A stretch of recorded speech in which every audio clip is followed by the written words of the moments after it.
Hello friends, வணக்கம். இன்றைக்கி நம்ம ரொம்பவுமே யூஸ்ஃபுல்லான கிச்சன் டிப்ஸ் தாங்க பார்க்க போகிறோம். இது ரொம்பவுமே யூஸ்ஃபுல்லாக இருக்கும். டெய்லியும் கிச்சனில் உபயோகரமான டிப்ஸ்லாம் பார்க்கலாம்.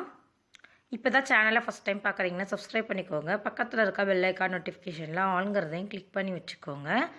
அப்போ தான் என்னோடய வீடியோஸ் உடனுக்குடன் வரும்.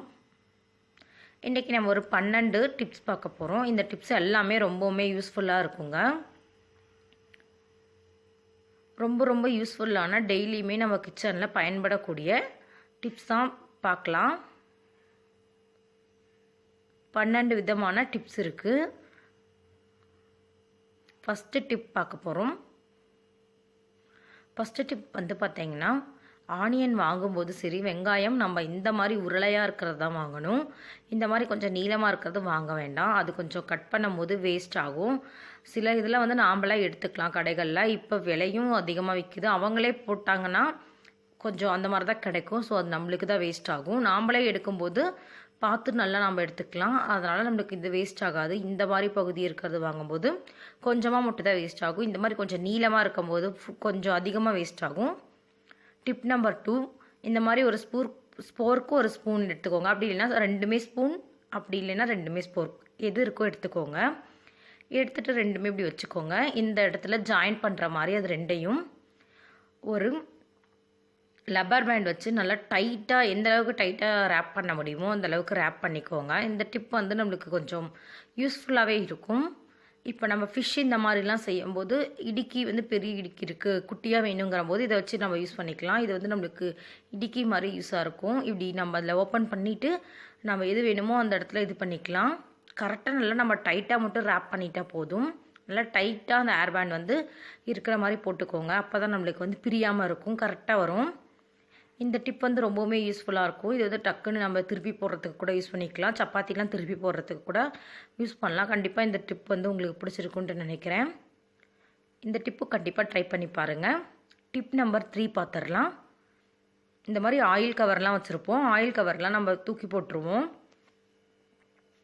நான் ரெகுலராகவே இந்த மாதிரி ஆயில் கவர்லாம் இருந்தால் எடுத்து சேர்த்து வச்சுக்குவேன். அதில் இருக்கிற கார்னர்ஸ்லாம் இந்த மாதிரி கார்னர்லாம் கட் பண்ணி எடுத்துக்கோங்க. 3 கார்னர் கட் பண்ணிக்கோங்க. ஜாயிண்ட் ஆகிற பகுதி விட்டுட்டு சும்மா ஒட்டு போட்ட பகுதி மாதிரி இருக்கிற பகுதி எல்லாமே கட் பண்ணி எடுத்துடலாம். 3 பகுதியும் சிசர் வச்சு நான் கட் பண்ணிக்கிறேன். எப்போயுமே தூக்கி போடாதீங்க. இந்த கவர் நம்மளுக்கு ரொம்பவுமே யூஸ்ஃபுல்லாக இருக்கும். இப்போ பார்த்திங்கன்னா இந்த ஆயில் கவர் இருக்குது, நம்ம க்ளீன் பண்ணிவிட்டு யூஸ் பண்ணிக்கலாம். அப்படி இல்லைன்னா நம்ம இது மாதிரி சப்பாத்தி போலிலாம் செய்வோம், அதெல்லாம் தட்டுறதுக்கு ஆயில் வச்சு இது பண்ணுவோம். அப்போ இந்த கவர் நம்மளுக்கு ரொம்பவுமே யூஸ்ஃபுல்லாக இருக்கும். இதில் வச்சு நம்ம தட்டிக்கலாம். அதுக்கப்புறம் தட்டுவடை இந்த மாதிரி தட்டும்போதும் இது ரொம்பவுமே யூஸ்ஃபுல்லாக இருக்கும். அதுக்கப்புறம் நம்ம பூரிக்கெல்லாம் தேய்ச்சி வைப்போம், அது கூட இதில் தேய்ச்சி வச்சுக்கலாம். ஆயில் கவர் தான் நல்லா நம்மளுக்கு ஒட்டாமல் நல்லா வரும். டிப் நம்பர் 4 பார்த்துடலாம். உப்பெல்லாம் நம்ம வைக்கும்போது கட்டி ஆயிரும் ஒரு சில சமயத்தில் பார்த்திங்கன்னா மழைக்காலங்கள்லாம் தண்ணி வர மாதிரி ஆயிரும் உப்பில். ஒரு சிலதில் உப்பு கட்டியாக ஆகிடும். இந்த 2மே வராமல் இருக்கிறதுக்காக நம்ம ஒரு டிப் பார்க்க போகிறோம். கொஞ்சமாக அரிசி எடுத்திருக்கேன். அரிசி எடுத்துகிட்டு உப்பில் சேர்த்து விட்டுருங்க. சேர்த்துட்டு நல்லா கலக்கி விட்டுருங்க. அரிசி கலக்கிறங்காட்டி நல்லா தண்ணி நீத்து போகாமல் இருக்கும், தண்ணி மாதிரி உப்பு வராமல் இருக்கும், திரும்பவும் அந்த கட்டியாக வராமல் இருக்கும். கண்டிப்பாக இந்த டிப் யூஸ்ஃபுல்லாக இருக்கும். உப்பு யூஸ் பண்ணும்போது எப்போயுமே கையில் ஈரம் இல்லாமல் யூஸ் பண்ணுங்கள். ஒரு ஸ்பூன் இந்த மாதிரி எடுத்துக்கோங்க. நெக்ஸ்ட் டிப் பார்த்துடலாம். பிஸ்கட்லாம் நம்ம வச்சுருப்போம், கொஞ்சம் நாள் ஆச்சுன்னா நவுத்து போன மாதிரி ஆகிடும், வதப்பாக ஆகிடும். அதுக்காக ஒரு பாக்ஸில் சேர்த்துக்கோங்க பிஸ்கட்லாம். முறுக்குக்கு இந்த மாதிரி கூட இது செஞ்சுக்கலாம். கொஞ்சம் முறுக்கை விட பிஸ்கட்க்கு இது கரெக்டாக இருக்கும். நல்லா ஏர்டைட்டான பாக்ஸில் சேர்த்துட்டு ஃப்ரிட்ஜில் ஸ்டோர் பண்ணிக்கோங்க. இதை ஃப்ரிட்ஜில் ஸ்டோர் பண்ணிவிட்டு சாப்பிடும்போது நல்லா கிறிஸ்பியாக இருக்கும், டேஸ்ட்டும் ரொம்பவுமே நல்லாயிருக்கும். இந்த டிப் கண்டிப்பாக உங்களுக்கு பிடிச்சிருக்குன்ட்டு நினைக்கிறேன். நெக்ஸ்ட் டிப் பார்த்துடலாம். நம்ம பருப்பு இந்த மாதிரி பயிர் வகைகளெல்லாம் ஸ்டோர் பண்ணி வைப்போம்.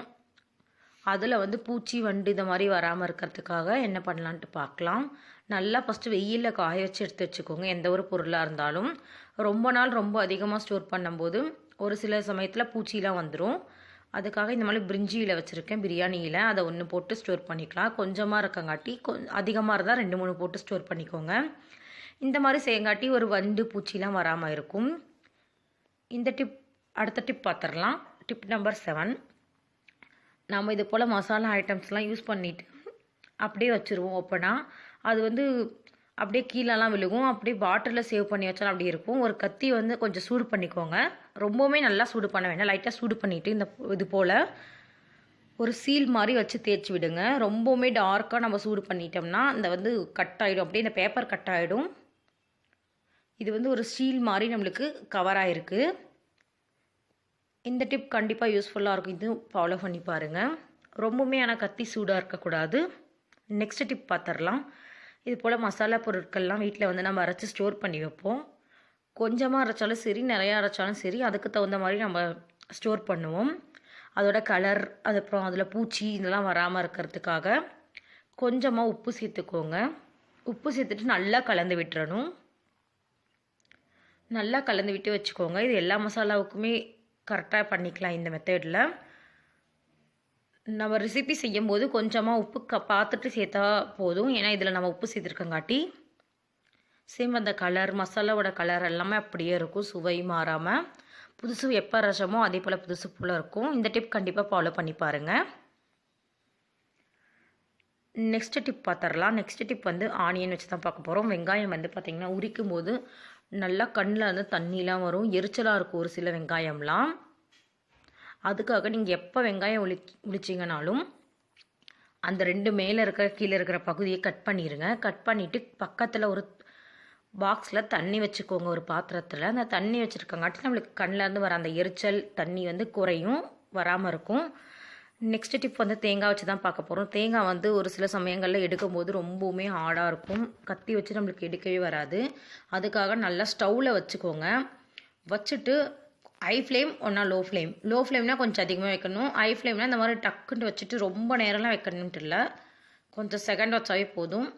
நல்லா வச்சுட்டு ஆஃப் பண்ணிடுங்க. அது வந்து தேங்காய் தொட்டிங்காட்டி அடியில் வந்து எரிஞ்சிறதுக்கு வாய்ப்பு இருக்குது, பார்த்து வச்சுக்கோங்க. வச்சுட்டு இப்போ வந்து நம்ம ஈஸியாக எடுத்துக்கலாம். கொஞ்சம் ஆற வச்சுட்டு எடுத்தால் நம்மளுக்கு இன்னுமே நல்லா கலண்டு வந்துடும். டக்கு டக்குட்டு தேங்காய் கீத்து போடுறதுக்கு வரும். இப்போ நான் எடுத்துகிட்ருக்கேன். கொஞ்சம் நம்மளுக்கு ஈஸியாக அதுலேருந்து தேங்காய் ஓடுலேருந்து கலண்டு வரத்துக்கு வாய்ப்பு இருக்குது. அந்த இது ஒட்டாமல், அந்த பிளாக் பார்ட்டிக்கல் ஒட்டாமல் வரும். ஈஸியாகவும் வந்து கலண்டு வந்துடும். கண்டிப்பாக இந்த டிப் யூஸ் பண்ணி பாருங்கள். இதே போல தான் இந்த மெத்தடில் நான் இது பண்ணுறேன். ஒரு சில நேரங்களில் நம்ம கீத்து போட்டு தான் தேங்காய் எடுத்து ரெசிபி செய்வோம். இந்த டிப் கண்டிப்பாக யூஸ்ஃபுல்லாக இருக்கும். கண்டிப்பாக இந்த டிப் யூஸ் பண்ணுங்கள். நெக்ஸ்ட் டிப் வந்து ஃபில்டர் காஃபி. ஃபில்டர் காஃபியில் நம்ம போடும்போது ஆல்ரெடி ஒரு தடவை போட்டு வச்சுருப்போம். அந்த இது வந்து ஃபில்டர் ஆகி வந்திருக்கும். இப்படியே போட்டால் நம்மளுக்கு வந்து ஸ்ட்ராங்னஸ் கொஞ்சம் கம்மியாக தான் இருக்கும், டேஸ்ட்டு கொஞ்சம் கம்மியாக தான் இருக்கும். இந்த ஃபில்டர் வந்து ஆனதை திரும்பவும் அது உள்ளே சேர்த்துருங்க. உள்ளே சேர்த்து திரும்பவும் இது ஃபில்டர் ஆகட்டும். இது போல் 3 டைம் பண்ணுங்கள். ஃபஸ்ட் டைம் பண்ணுறதை விட ஒரு 3 டைம் பண்ணிங்கன்னா ரொம்பவுமே நல்ல திக்கான ஃபில்டர் காஃபி வந்து ரொம்பவுமே டேஸ்ட்டாக கிடைக்கும். கண்டிப்பாக இந்த டிப் ஃபாலோ பண்ணி காஃபி செய்யுங்க. ரொம்பவுமே டேஸ்ட்டாக இருக்கும். ஃபில்டர் காஃபி லவர்லாம் ரொம்பவுமே விரும்பி குடிப்பாங்க. அந்தளவுக்கு டேஸ்ட்டு வந்து ரொம்பவுமே இருக்கும், ரொம்பவுமே நல்லா இருக்கும் டேஸ்ட்டு. கண்டிப்பாக இந்த டிப் வந்து ஃபாலோ பண்ணிக்கோங்க. நெக்ஸ்ட் டிப் பார்த்துடலாம். Tip number 12. நம்ம பால் காய்ச்சின பாத்திரம்லாம் வச்சுருப்போம். நார்மலாக வந்து நம்ம டக்குன்னு இதை வந்து வாஷ் பண்ணணுன்னா நம்மளுக்கு டைம் எடுக்கும். நார் போட்டு வாஷ் பண்ணோம்னா அதுக்காக டிப் தான் பார்க்க போகிறோம். இப்போ நார்மலாக ஊற வச்சு வாஷ் பண்ணிக்கலாம். நம்ம எங்கேயோ வெளியெல்லாம் போகணும், டக்குன்னு இதை வாஷ் பண்ணணும் சீக்கிரமாக அப்படிங்க வந்து டிப்ஸ் வந்து ரொம்பவுமே யூஸ்ஃபுல்லாக இருக்கும். கொஞ்சம் சுடுதண்ணி வச்சுக்கோங்க. எந்தளவுக்கு உங்களுக்கு கரை இருக்கோ அந்தளவுக்கு வச்சுக்கிட்டா ரொம்பவுமே நல்லது. கொஞ்சம் லைட்டாக அந்த சைடில் இதாக இருக்குது, பால் கரைலாம் இருக்குது பாருங்கள். நல்லா இதை ஊற்றிட்டு கலக்கி விட்டுருங்க. அந்த மேலே கரைலாம் இருக்குது, அதுக்கும் சுற்றி கொஞ்சம் கலக்கி விட்டுக்கிறேன். இன்ஸ்டண்ட்டாகவே இதை நம்ம செய்ய போகிறோம். நம்ம இப்படி கலக்கும் போதே அந்த ஆடை மாதிரி இருக்கிறதெல்லாம், அந்த அடியில் பிடிச்சதெல்லாம் பாருங்கள் கரைஞ்சி வந்த மாதிரி வந்துடுச்சு.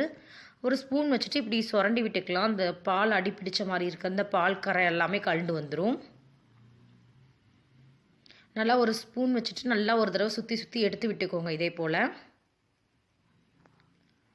இந்த தண்ணி வந்து இப்போ கீழே ஊற்றிடலாம். ஊற்றிட்டு நம்ம வாஷ் பண்ணிட்டு வந்துடலாம். நார் போட்டு நார்மலாக வாஷ் பண்ணுற மாதிரி பண்ணிக்கோங்க. இப்போ பாருங்கள், உடனடியாக குயிக்காக சூப்பராக வந்து க்ளீனாக வாஷ் ஆகிடுச்சு. ரொம்பவுமே பளிச்சுன்னு இருக்குது. இந்த டிப் வந்து கண்டிப்பாக உங்களுக்கு பிடிச்சிருக்குன்ட்டு நினைக்கிறேன். கண்டிப்பாக இந்த டிப்லாம் பிடிச்சிருந்தா ஒரு லைக் கொடுங்க. எந்த டிப் உங்களுக்கு பிடிச்சிருக்குன்ட்டு கீழே கமெண்ட் பண்ணுங்கள். தேங்க்ஸ் ஃபார் வாட்சிங். இன்னொரு இன்ட்ரெஸ்டிங்கான வீடியோவில் சந்திக்கலாம் ஃப்ரெண்ட்ஸ். என்னோட மற்ற அப்டேட்டே செக் பண்ணிக்கோங்க.